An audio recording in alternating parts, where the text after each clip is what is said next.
अछूत जाति से भी नीचे एक ऐसी जाति है जिसका दिखना मना है। इन्हें अपना सारा काम रात के अंधेरे में निपटाना होता है ताकि दिन में ये किसी अपने से ऊंची जाति के लोगों के सामने ना पड़ जाएं और उनके क्रोध और धार्मिक दंड का शिकार ना हो जाएं।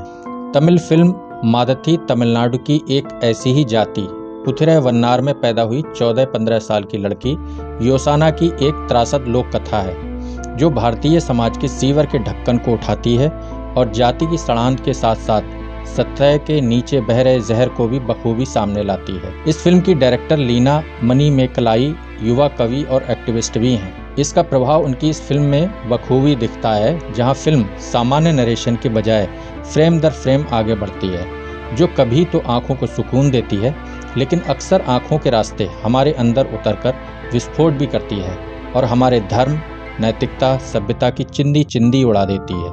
योसाना उसके माता पिता और दादी को गांव से दूर जंगल के करीब एक छोटी नदी के किनारे बसाया गया है। यहाँ रहकर वे अपने से ऊंची जाति के कपड़े धोते हैं, जिसमें महिलाओं के माहवारी के कपड़े भी होते हैं। इन कपड़ों को नदी किनारे पत्थर पर धोते समय एक तरफ पानी रक्तिम हो रहा होता है, दूसरी तरफ योसाना की माँ का गुस्सा यह बताता है कि इस अन्याय को हम कब तक ढोएंगे। फिल्म की डायरेक्टर लीना मणिमेकलाई के शब्दों में, जो इस ब्रह्मांड की अशुद्धियों की धुलाई कर रहा है उसे ही समाज अशुद्ध मान रहा है। इस दृश्य से तुरंत पहले ही ऊंची जाति के व्यक्ति ने योसाना की मां से इसी नदी के किनारे बलात्कार किया था, लेकिन यह इतनी नॉर्मल घटना है कि कुछ भी नहीं रुकता। न नदी रुकती है, न हवा रुकती है, यहाँ तक कि उसका कपड़ा धुलना भी नहीं रुकता। वह इतना ही कर सकती है कि अपना गुस्सा इन कपड़ों पर निकाले और इन्हें पत्थर पर पटकते पटकते फाड़ दे। फिल्म में ये फ्रेम बहुत ही पावरफुल है। बहरहाल योसाना की माँ को अब योसाना की चिंता है, उसे इन गिद्ध निगाहों से कैसे बचाए।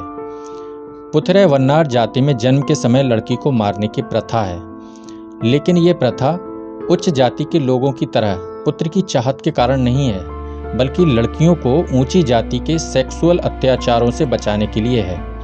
यही बात याद दिलाकर वह योसाना को कोसती है और उसे जिम्मेदार बनने की अपील करती है, जबकि योसाना अभी अपनी जाति परंपरा में ढली ही नहीं है और ना ही ढलना चाहती है।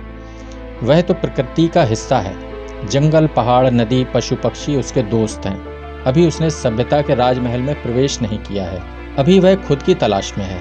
इसी तलाश की प्रक्रिया में नदी में नंगे नहाते एक लड़के को देखकर पहली बार उसे अपनी यौनिकता का एहसास होता है। तमिल फिल्म में शायद पहली बार पुरुष नग्नता को दर्शाया गया है, लेकिन यहीं पर सेक्स के प्रति परंपरागत पुरुष नजरिए और स्त्रीवादी नजरिए का फर्क साफ नजर आता है। यहाँ लीना मणिमेकलाई के कैमरे का फोकस पुरुष नग्नता की डिटेलिंग पर नहीं, बल्कि योसाना की आंखों से होते हुए उसके अंदर की उस आदिम जिज्ञासा पर है जिस पर अभी सभ्यता और बाजार की चाशनी नहीं चढ़ी है। बहरहाल अपने से ऊंची जाति के गांव के इस युवक को योसाना मन ही मन चाहने लगती है और उसकी एक झलक के लिए बेताब रहती है।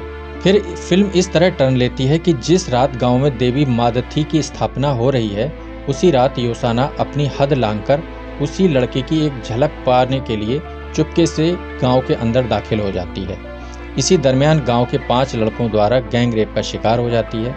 5वां लड़का वही है जिसे वह मन ही मन चाहने लगी थी। यहाँ पर अंधेरे में स्क्रीन पर योसाना की महज एक आंख उभरती है और इस 5वें युवक को देखकर उसकी इस आंख में जो दर्द और बेबसी उमड़ती है, मानो वह सब कुछ अपनी एक आंख रूपी ब्लैक होल में खींच लेती है। फिर कुछ नहीं बचता, न धर्म, न नैतिकता, न सभ्यता, न मानवता और न ही ये फिल्म। अभी एक चमत्कार बाकी था। बलात्कार के कारण योसाना की मृत्यु के बाद बहुत तेज बारिश हुई, सब कुछ तबाह हो गया। उस सैलाब में सब कुछ बह गया। गांव के सभी लोग अंधे हो गए और अचानक ही देवी मादथी का चेहरा योसाना के चेहरे में बदल गया।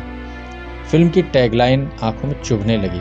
भारत में हर देवी के पीछे औरतों की प्रति अन्याय, अत्याचार, क्रूरता की अनंत कथाएं हैं।